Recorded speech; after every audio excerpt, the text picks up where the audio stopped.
Hello, welcome back to Let the Stone Speak. I'm Brent Nagtegaal, your host. Earlier today, I received a press release about a discovery dating from the First Temple period that was made in the Givati parking lot excavation in the northernmost reaches of the city of David. So an hour ago, I went down there to the excavation and interviewed one of the co-directors, Dr. Yiftah Shalev, of the Israel Antiquities Authority, to talk about this enigmatic installation that exists there in the northern part, again, of the city of David. So for today's program, it's just a short one, but I figured I'd get it to you because it's breaking. Here I am discussing this brand new discovery in Jerusalem with Yiftah Shalev.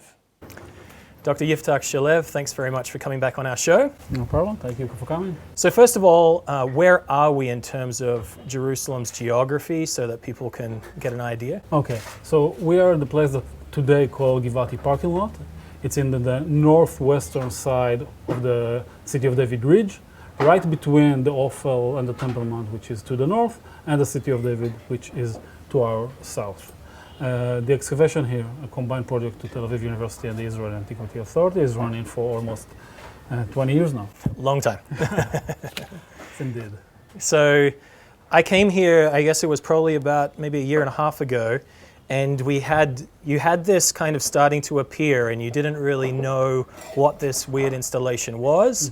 But you've since found a similar idea about 20 meters south of here. So what can you tell us that you believe the function of these cuts are for? Okay, so as you mentioned, we are actually looking at the northern part of a much larger installation made of two sets of channels. One, the one that we are standing on, 9 channels that running north, and almost 20 meters to our south, there are other channels running to the other direction. The process or the industry that we'll talk about in a second probably took hold on the surface just in between these two sets of channels, right behind us. It was originally much higher, but it was cut down during the Roman period, so we don't have the original surface that was part of this installation. So basically, if I can make sense, you have two sides that are remaining, and whatever it was, the activity was happening on top, that's been cut down, so we don't know the activity, but we have the leftovers in the lower portion. Exactly. And the evidence for that, you can see just behind you, we got these channels running along the bedrock that used to drain the liquid for whatever purpose was used here, down to these channels. As for the purpose of this installation, it's actually a big enigma. We don't really know. We have no parallels for something like that. Nowhere here in Israel in the Levant, but also nowhere, as far as we know, in other places. There are so many options that were raised during the excavation. It clearly related to liquids, but it's not a regular drainage. We know how other water drainage look like. This is not something like that. More than that, we have here these 9 channels, but you can see the middle one is not missing an input. Exactly. It's like stuck here in the middle. Right. Also, 7 of these channels are running northward, while these 2 channels are running southward. Okay. So we got here some kind of a circulation of liquid. So this is why we believe this is an installation and not just a drainage system. We took samples from the soil inside the channels, from the bedrock itself. We sampled those in Tel Aviv University looking for pollen or other remains. We even used the Israeli CSI that made connection with other labs in the world looking for other traces. Of elements of some sort. Some kind of element. We found nothing. Just calcium carbonate, bedrock. Yeah, that's it, yeah. So we have, again, no idea what it was used for. Nevertheless, we do know of channel installation in other places in the world or here in Israel from later periods. For example, installations that were made for the use of plant or for the use of silan, date, and honey made of dates. So we basically just soak them in the channel and wait for the honey to come out. Is this what was used here?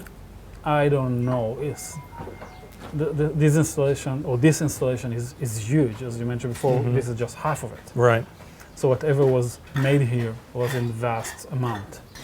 The location of this, right in the middle of the city, again between what we assume were the palace of the Judean kings and the Temple Mount, indicated this was part of the economy of the city, an important part of the economy of the city. Right. Either the economy of the temple or the palaces, but an important part of the life here in Jerusalem. And once again, the date of this installation is the late 9th century BCE, meaning... So how did you get that date? I remember here you didn't have much datable material. Here, most of later construction was coming down right to the top of it. But on the other side, in the southern side of the installation, the channels, or at least 3 of them, were sealed under a thick surface of lime or crushed lime. A surface. A surface. So the surface, did the surface run across the top of it, so you no longer see the cuts? Exactly. Okay. And so from the sealed soil beneath this surface, we found pottery dated to the late Iron 2A or very early Iron 2B. Again, late 9th, early 8th century BC. The days of Joash or Amaziah. So we're like 830, 800, kind of in that BCE time frame. Exactly, more or less during that time.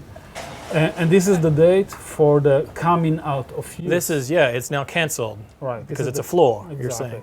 So this installation is earlier, or I assume slightly earlier. Yeah, why is that? I mean, Yuval Gadot here, in the press release, he said that he assumed that it was constructed maybe a couple of decades before. Is there any type of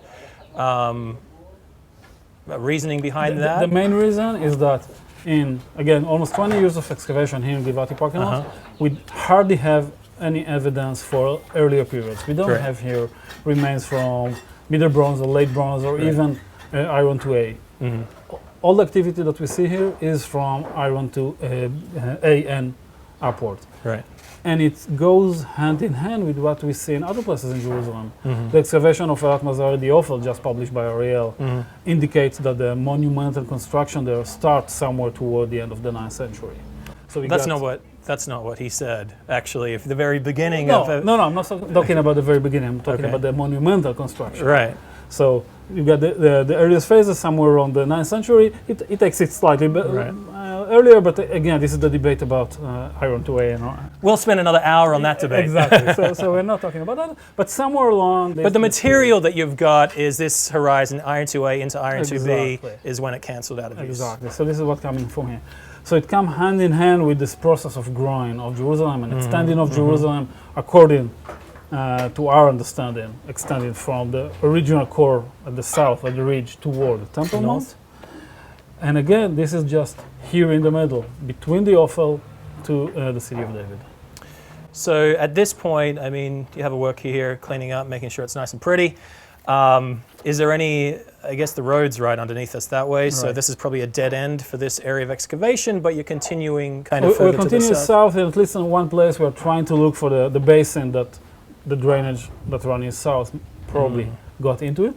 Okay. I hope we'll get more information. We also got several more samples that we hope to study in different labs in the world. We got a few more study to do, and hopefully, eventually, we will come up with the result of what was this mystery used here. Yeah. Okay. Well, it's an enigma. Well, thank you for your time. No problem. Thank you. Thank you very much for watching the interview. Thank you very much to Dr. Yiftah Shalev, a longtime friend going back about 15 years now, and always willing to let us know what's going on in their excavations. And certainly we have our disagreements every now and then, but he's certainly a wonderful individual that always gives us the time that we ask of him. So thank you to him and for his team for the work that they're doing there, along with Yuval Gadot. I would like to mention our magazine. This is called Let the Stones Speak. It comes out 6 times per year. It's 40 pages, full color, absolutely free. We'll send you a copy of this wherever you are in the world. It talks about biblical archaeology, biblical history. Our latest edition, this is the cover is Letters from Ancient Jerusalem. Really interesting study by one of our writers, Christopher Eames, who presented a paper here recently at an Epigraphy in Judah conference that was organized by Hebrew University Institute of Archaeology, discussing Jerusalem as this administrative center from the First Temple period based on the sheer wealth and mass of seals, inscriptions, monumental inscriptions, all the pieces of writing that have been found from the time of the biblical kings here in Judah. So that's just one of the articles in here. Again, this is just a wonderful resource for you to keep track of biblical archaeology news of the present and also looking back at some much overlooked discoveries of the past as well. So if you would like to get your copy, please go to armstronginstitute.org and scroll down on that page and you'll see a place where you can sign up for the magazine, or you can simply write an email to letters@armstronginstitute.org.